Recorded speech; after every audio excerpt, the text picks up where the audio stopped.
Disclaimer. What do you remember about 2008? Maybe you were just a kid watching your parents stress about bills. Maybe you were the parent watching your retirement account shrink by thousands of dollars every single day. Maybe you were one of the 8.7 million Americans who lost their job and spent months wondering how to keep the lights on. Here's what I remember most: the feeling that the world had betrayed us, that the system we trusted had failed, and that recovery would take everything we had left. Now, imagine living through that nightmare 4 times simultaneously. Before continuing with more revelations, give me a thumbs up and subscribe so you don't miss any of my future investigations and to support my channel. Many thanks. I'm looking at numbers right now that should terrify every American. And the most frustrating part is how few people are paying attention. The Shiller PE ratio, that is the measure that warned us before every major market collapse, stands at 40.67 in January 2026. That's the exact same valuation we saw before the dot-com crash, when families watched their retirement accounts evaporate by 78%. But here's the difference that keeps me up at night. Your parents' generation could recover from that disaster because they faced one crisis at a time. You're about to face 4 collapsing simultaneously, and I'm not talking about small tremors. I'm talking about earthquakes that will reshape the financial landscape of our country forever. Let me put this in perspective. There are $936 billion in commercial real estate loans maturing in 2026. That's nearly $1 trillion in debt coming due at interest rates that make refinancing mathematically impossible for most borrowers. Think about the office building where you work or the shopping center where you buy groceries. Somebody borrowed money to build that place, and when that loan comes due this year, they'll face a choice: refinance at rates 2 or 3 times higher than their original loan, or hand the keys back to the bank. What do you think most of them will choose? The cruelest part of what's coming isn't just the financial destruction, it's who gets destroyed. Millions of Americans who survived 2008, who rebuilt their lives brick by brick, who saved responsibly and did everything the financial experts told them to do, are about to lose it all again. But unlike 2008, where homeowners were blamed for irresponsible borrowing and living beyond their means, this time the victims are different. They're 401k holders who trusted Wall Street and stayed invested through every downturn. They are small business owners trapped in office buildings they can't sell because nobody wants office space anymore. Their families drowning in car payments for vehicles now worth less than the loan balance. These aren't irresponsible people making reckless decisions. They're Americans who played by the rules and discovered the rules were rigged against them. Have you noticed something strange about the financial news lately? Former Treasury Secretary Janet Yellen, someone who spent her entire career managing our economic system, warned that the United States may be approaching something called fiscal dominance. Let me translate that term because it's deliberately designed to sound boring and technical when it actually describes a nightmare scenario. Fiscal dominance means our $38 trillion national debt has become so crushing that the Federal Reserve can no longer fight inflation without triggering a government default.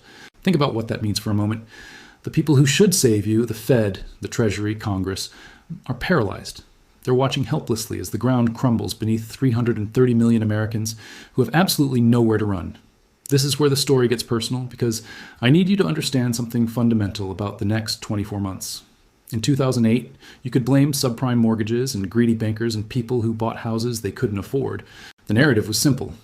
Irresponsible behavior caused the crash, and if we just regulated banks better, it wouldn't happen again. That narrative was always too simple, but it gave us someone to blame and something to fix. What's coming in 2026 has no single villain and no simple solution, which makes it infinitely more dangerous because nobody can agree on how to stop it. Your retirement account sits in the stock market right now, probably doing pretty well if you checked it last month. Maybe you have even felt a little relieved watching those numbers climb back up after the chaos of recent years. But those valuations are built on sand, and the tide is going out fast. According to data from the Federal Reserve and leading economic research, current equity valuations imply expected returns of just 1.5% over the next decade. And that is the optimistic scenario, assuming nothing goes catastrophically wrong. The realistic scenario involves a correction of 30 to 40% that wipes out 15 years of your retirement contributions in 6 months flat. Let me make this even more personal. If you're over 50 years old right now, you need to hear this. You will never recover this wealth before retirement. The math doesn't work. The timeline doesn't work. You don't have enough working years left to rebuild what's about to be destroyed, which means you're looking at working until you physically cannot. Watching your dreams of retirement slip away while you're stuck in jobs you hate because you literally cannot afford to stop. This isn't speculation. This is mathematics playing out in real time. The tragedy compounds when you look at the broader picture. Over 900 banks across our country still carry commercial real estate exposure above 300% of their capital. These aren't just numbers on a spreadsheet at some Wall Street firm. These are community banks in your town, banks that hold mortgages on the main street businesses where your neighbors work and shop. When these banks collapse, not if, but when, the FDIC insurance will cover your deposits up to the legal limit, but it won't cover the small business loans that keep local companies operating. It won't cover the commercial mortgages that landlords depend on. It won't cover the jobs that disappear overnight, just like they did in 2008, when millions of Americans discovered their employer couldn't make payroll anymore. What haunts me most is watching Americans protect their car payments above absolutely everything else. You know why? Because losing your car means losing your job, and losing your job means losing everything. Yet auto loan delinquencies have reached 3.88% overall, with subprime borrowers defaulting at a rate of 6.65%, the highest we've seen since the 1990s. Think about what that means. These people have already burned through their savings accounts. They've maxed out their credit cards. They've skipped medical bills and delayed prescriptions. They've chosen between the car payment and feeding their kids. And they're still defaulting, which tells you they've literally run out of moves. These aren't numbers describing irresponsible people living beyond their means. These are numbers describing desperate people who've exhausted every option. We're standing at the edge of something unprecedented in American economic history. Not because we've never faced financial crises before, but because we've never faced this many crises converging at the exact same moment. The valuation bubble in our stock market, the commercial real estate collapse, the consumer debt crisis, the fiscal paralysis in Washington. Each one alone would qualify as a major economic event. Together, they create a cascade where each failure accelerates the next, and the people with the power to intervene are either unable or unwilling to act until it's too late. Your parents could follow a playbook in 2008. Hold tight, wait for the Fed to act, trust that markets always recover. The playbook assumed the people running our financial system had tools they could deploy and political will to use them. In 2026, those assumptions no longer hold, and the Americans, who will pay the price, are the ones who can least afford it. The families who saved responsibly, the workers who invested in their 401ks, the business owners who believed in the dream. What's coming will test everything you thought you knew about our economic system. And the answer to whether we survive it depends on choices being made right now in boardrooms and government offices, where ordinary Americans have no voice whatsoever. Let me show you exactly how deep this goes, because the surface numbers I've mentioned barely scratch the reality of what's happening in our banking system right now. According to Federal Reserve data and banking regulators, over 900 banks across America are carrying commercial real estate exposure that exceeds 300% of their capital. Read that again slowly, because it's the kind of statistic that gets buried in financial reports, but tells you everything you need to know about the disaster waiting to unfold.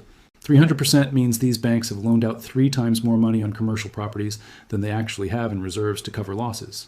Imagine if your neighbor told you they'd borrowed 3 times their annual salary to invest in rental properties, and now those properties are sitting empty with no tenants paying rent. You'd tell them they're insane, right? Yet we've got hundreds of banks across our country doing exactly that, and banking regulators are just watching it happen, because there's no politically acceptable way to stop it without triggering the very crisis they're trying to prevent.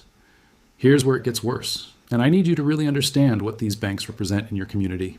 These are not the massive Wall Street institutions that got bailed out in 2008. Those megabanks diversified after the crash, spread their risk around, made themselves too big and too important to fail again. The 900 banks I'm talking about are regional and community banks, the ones with branches on Main Street in your town, the ones that finance the pizza place where you take your kids, the medical office building where your doctor works, the warehouse where your friend's small manufacturing company operates. When Silicon Valley Bank collapsed in 2023, we watched depositors panic and withdraw billions in a single weekend. That was one bank with concentrated exposure to tech startups. Now multiply that scenario by 900 banks with concentrated exposure to commercial real estate, and imagine them failing not over months, but over weeks, as borrowers default on loans they cannot possibly refinance at current interest rates. The FDIC exists to protect depositors, and it will. Your checking account and savings account are insured up to $250,000.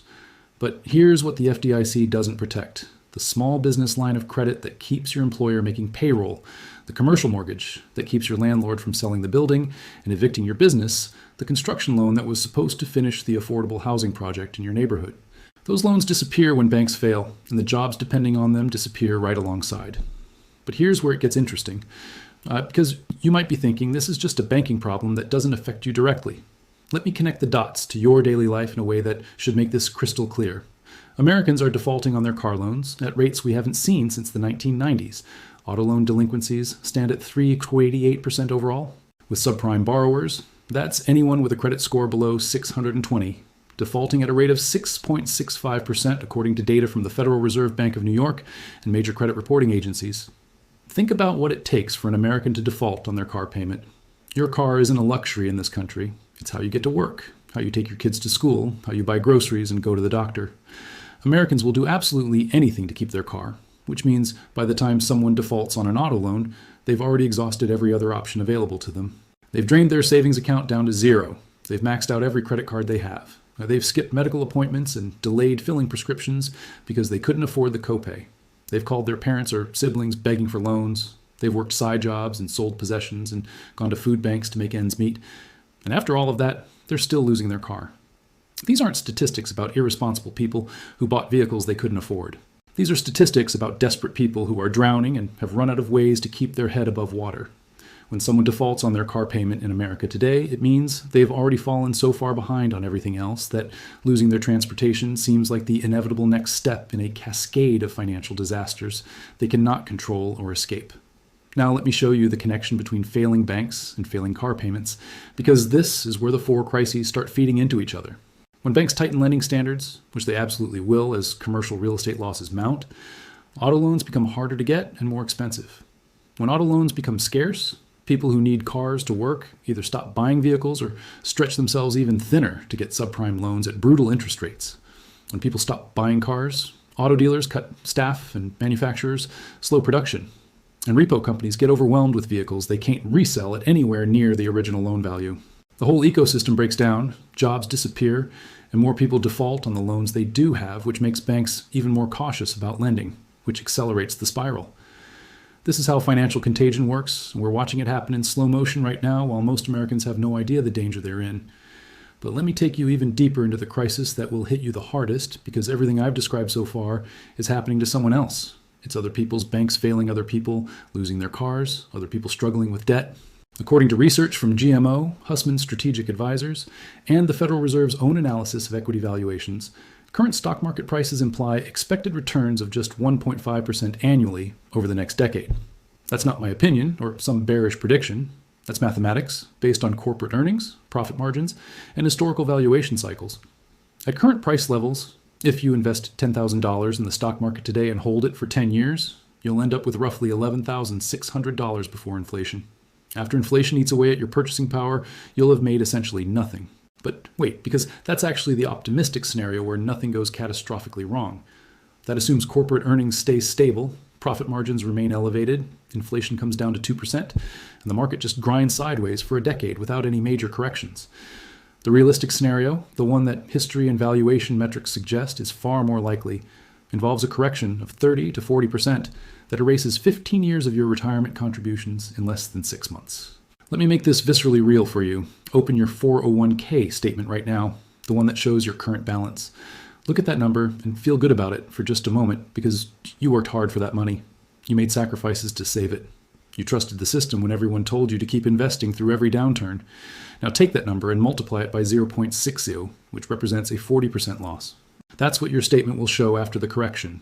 And here's the part that should terrify you. If you're over 50 years old today, you will never recover that lost wealth before you need it for retirement. The math is brutal and unforgiving.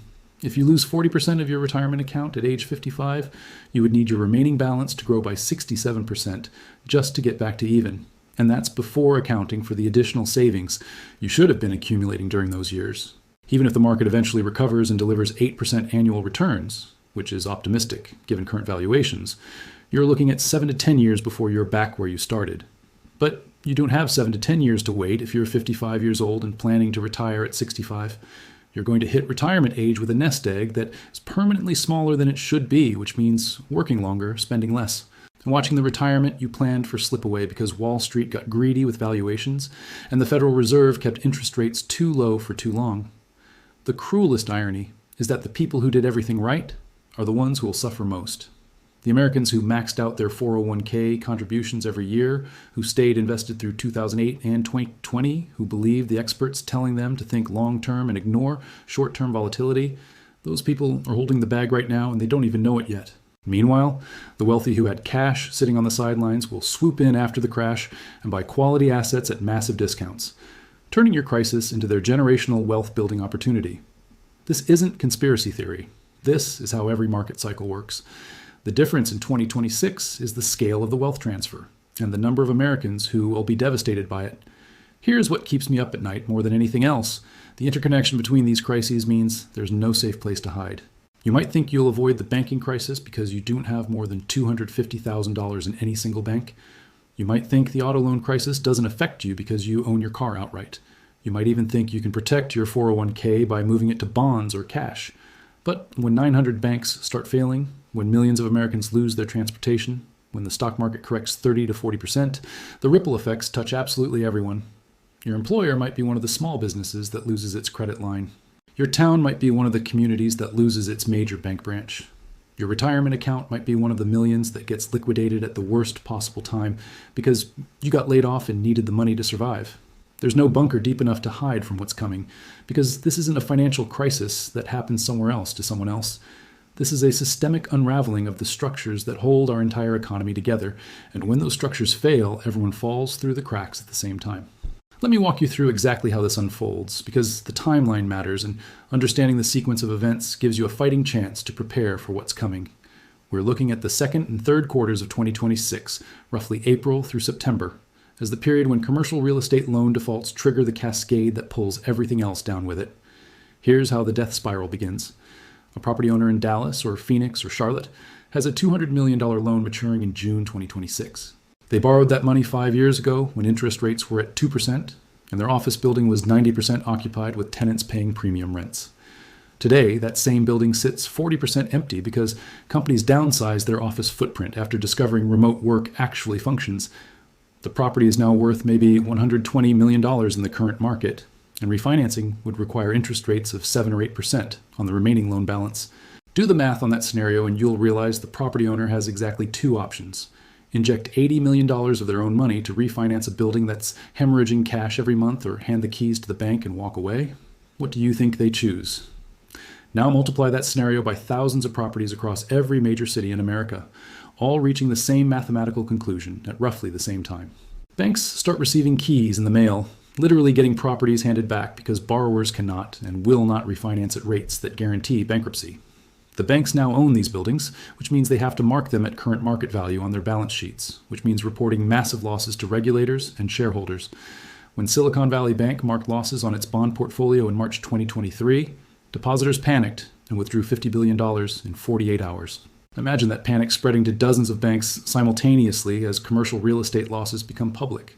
Here's where you need to pay very close attention, because this is the moment when your life changes even if you don't have money in any of these banks.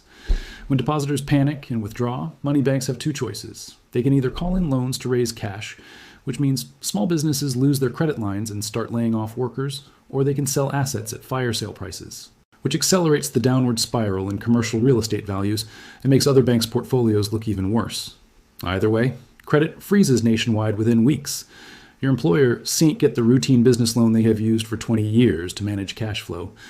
The contractor renovating your house can't get their draw because the construction lender went under. The car dealer where you were planning to trade in your vehicle stops offering financing because nobody's lending anymore. The cruelest irony in all of this is watching your local community bank collapse while the government bails out megabanks for the third time in 20 years. I can tell you right now what's going to happen because we've seen this movie before. The big banks, JP Morgan, Bank of America, Wells Fargo, they'll get emergency liquidity facilities and special programs and regulatory flexibility because they're systemically important to the functioning of the economy. Your community bank that holds the mortgage on Main Street businesses in your town, they're on their own, and when they fail, the FDIC will swoop in over a weekend, auction off the assets to one of those mega banks at a discount, and by Monday morning, your local bank is gone forever. The politicians will stand in front of cameras talking about protecting depositors, while small business owners watch their credit lines evaporate and wonder how they're supposed to make payroll on Friday. This is why I keep saying there's no safe place to hide, because the crisis doesn't stay contained to real estate or banking. It spreads like a virus through every sector of our economy, and the people running the system have already told us they have no appetite for the kind of massive intervention that would be required to stop it. Now let me show you why your parents' playbook from 2008 is completely worthless in 2026, because understanding this might save you from making catastrophic mistakes with your money. In 2008, your parents were probably told to stay calm, keep investing, trust that markets always recover. That advice worked because the Federal Reserve had a nuclear option they could deploy. drop interest rates to zero, and print $4 trillion to flood the system with liquidity. That intervention stopped the panic, stabilized the banks, and allowed the stock market to recover. But here's the trap that nobody's warning you about. The Federal Reserve cannot do that again in 2026 without destroying the currency itself. Think about where we are right now. Inflation is running at 3 to 4% according to official government statistics, and probably higher than that if you actually shop for groceries or pay rent.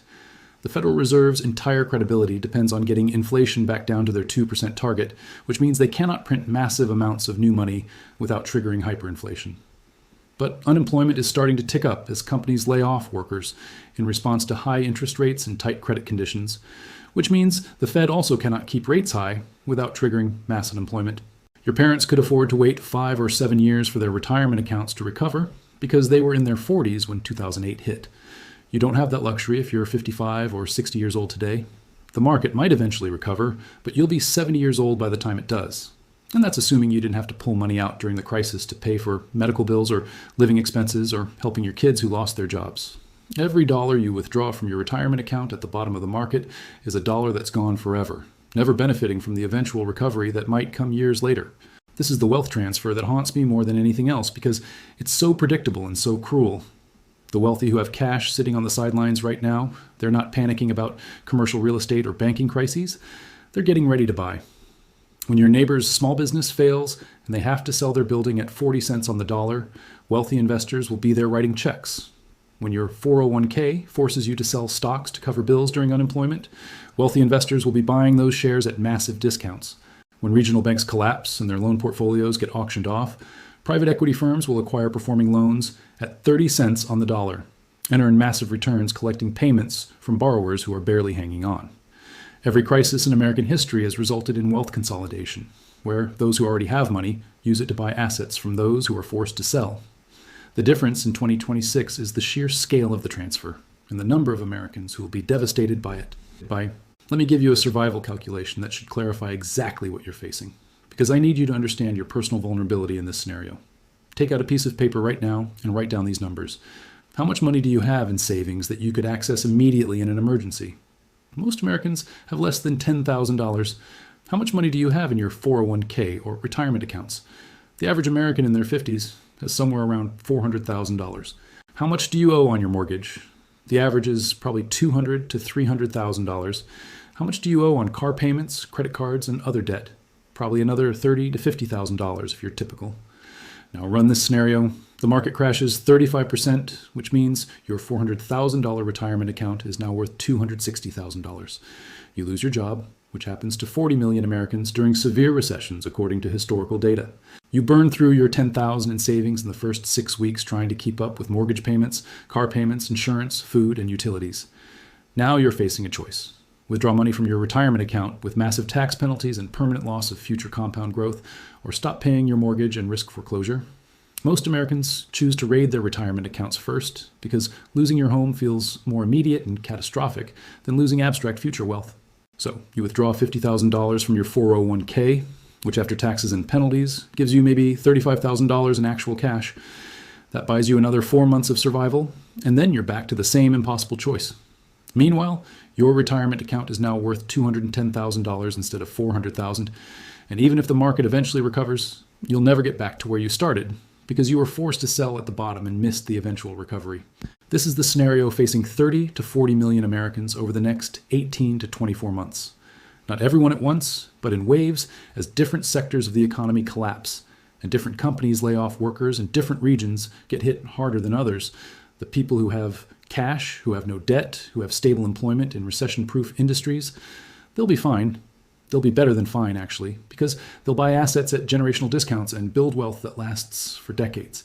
Everyone else will be fighting for survival, making desperate choices, and exiting this crisis permanently poorer than they entered it.